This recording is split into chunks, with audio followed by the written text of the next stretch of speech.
வணக்கம் மக்களே. இன்னைக்கு நம்ம எதை பத்தி பார்க்க போறோம்னா, நம்ம டிவிக்கு தொண்டர்கள் நடத்தக்கூடிய ஆய்வு. ஆய்வுன்னா என்னன்னுலாம் கேட்காதீங்க. ஆய்வு நாங்க பண்ணுவோம். நாங்க என்ன பொறுப்புல இருக்கோம் இதெல்லாம் கிடையாது. நாங்க டாக்டர்லாம் கிடையாது. ஆனா மருத்துவமனைக்கு போயிட்டு ஆய்வு நடத்துவோம். எல்லாம் என்ன பண்ணுங்க, இனிமே மாணவர் அணிலாம் வந்து இந்த பள்ளி, கல்லூரிக்குலாம் கிளம்பி போயிருங்க. எல்லாம் வந்து கரெக்ட்டா பாடம் சொல்லிக் குடுக்குறாங்களா? இல்லையா? அந்த மாரி ஆய்வு பண்ண போயிருங்க.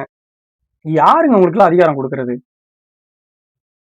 மருத்துவமனையில போயிட்டு ஆய்வு பண்ற அளவுக்கு உங்களுக்கு அதிகாரம் யார் குடுத்தது? தேவை. இப்ப நம்ம ஆட்சி வந்து புதுசா வந்திருக்கு அப்படிங்கிறதுனால என்னென்ன எக்யூப்மெண்ட்ஸ் வேணும், என்ன மேன் பவர் டிஃபிகல்ட்டி இருக்கு, என்ன டியூட்டி ரோட்டால ஏதாவது அவங்களுக்கு அட்ஜஸ்ட்மெண்ட் தேவை இருக்கா, எல்லாத்தையுமே டீன் கூட டிஸ்கஸ் பண்ணியிருக்கோம். அவங்களோட டீனோட பெர்மிஷனோட ஆய்வு நடத்தி அவங்களுக்கான இன்ஃபர்மேஷன்ஸை கொடுத்துருக்கோம். எந்த பிரச்சனையும் இல்லாம மக்கள் பொதுமக்கள் தைரியமா ஜிஹெச்சுக்கு வரலாம், நீங்க ட்ரீட்மெண்ட் எடுக்கலாம். இதான் நாங்க அனுப்பியிருக்கோன்றத ஹாஸ்பிட்டல்ல இருந்து சொல்றாங்க. அவங்க அப்படி சொன்ன இன்ஃபர்மேஷனை ஜஸ்ட் பிரஸ் மீட் வச்சு பொதுமக்கள் பயப்பட வேண்டாம், நீங்க ஜிஹெச்சுக்கு வாங்க, அந்த மாதிரி தப்புலாம் நடக்கல அப்படிங்கறது சொல்றோம். இதை சொன்னதுல நிஜமாவே தப்பு இருந்தா நான் மன்னிப்பு கேட்டுக்கிறேன். ஆனா ஆய்வு நான் பண்ணவே கிடையாது. இருந்து இந்த விஷயத்த மாற்றி நான் என்னமோ திடீர்னு போய் ஆய்வு பண்ணதாவும், அது எப்படிங்க ஒரு பேசிக் நர்சிங் பை ப்ரொஃபஷன், நான் வந்து என்ன படிச்சிருக்கேன்னு நிறைய பேர் கேக்குறீங்க. நான் டாக்டர் கிடையாது. ஆய்வு பண்ணிட்டு அப்படியே பெருசா ரீல்ஸ் போடுறது, அடுத்த நாள் அதை மறுப்பு தெரிவிச்சு ஒரு ரீல்ஸ் போடுறது. நாங்க ஆய்வெல்லாம் நடத்தலைங்க அப்படின்றது. அது முந்தின நாள் எடுத்து பார்த்தாக்கா நாங்க ஆய்வு நடத்தி தீர்வு கண்டிருக்கோம். என்ன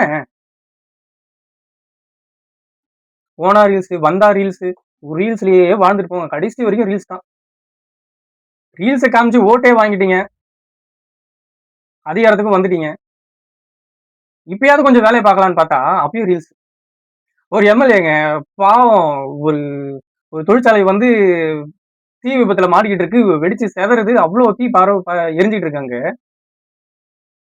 இவர் ஆய்வு நடத்த போறாராம். எங்க 2 கிலோமீட்டருக்கு முன்னாடியே நின்றுட்டு அப்படியே நடந்து போறாரு.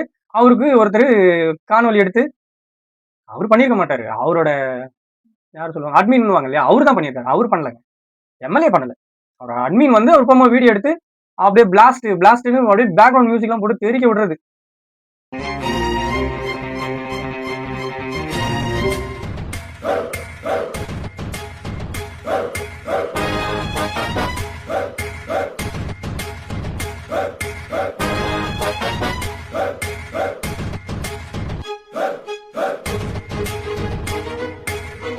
அந்த காணொலி பார்த்தா என்னமோ இவர்தான் வெடி வச்சு தகர்த்த மாதிரி இருக்குதுங்க. அந்த அளவுக்கு ரீல்ஸ் போட்டு சுத்திட்டு இருக்கீங்க. மக்கள் ஏதோ உங்களை நம்பி வாக்க போட்டுட்டாங்க. ஏதோ உங்களுக்கும் தெரியும், எங்களுக்கு தெரியும், மக்களுக்கு தெரியாதுல்ல, உங்களுக்கு ஒண்ணும் தெரியாதுன்ட்டு. சரி ஏதோ பண்ணிட்டாங்க, இனிமேலாச்சும் கொஞ்சம் கொஞ்சமா கத்துக்கிட்டு என்ன பண்ணணுமோ அதை பண்ணுங்க. ரீல்ஸ் போட்டே வாழ்க்கையை கடத்திட்டு இருந்தா எப்படிங்க? கொஞ்சமாவது மக்களை பத்தி யோசிங்க, மக்களுக்காக ஏதாவது செய்யுங்க. எப்படியும் சொன்ன வாக்குறுதி எல்லாம் நிறைவேற்ற போறது கிடையாது. நாடு இருக்கிற நிலைமைக்கு ஆல்ரெடி கஜனா காலின்ட்டீங்க. கஜானான்னு ஒண்ணு கிடையவே கிடையாது, அது காலின்ட்டீங்க. இல்லாத கஜனா காலியா இருந்தா என்ன, நிரம்பி வழிஞ்சா என்ன? மாத வருமானம் இவ்வளவு வருது, அவ்வளவு போகுது. நல்லதே நடக்கும்னு நம்புறோம். நன்றி, வணக்கம்.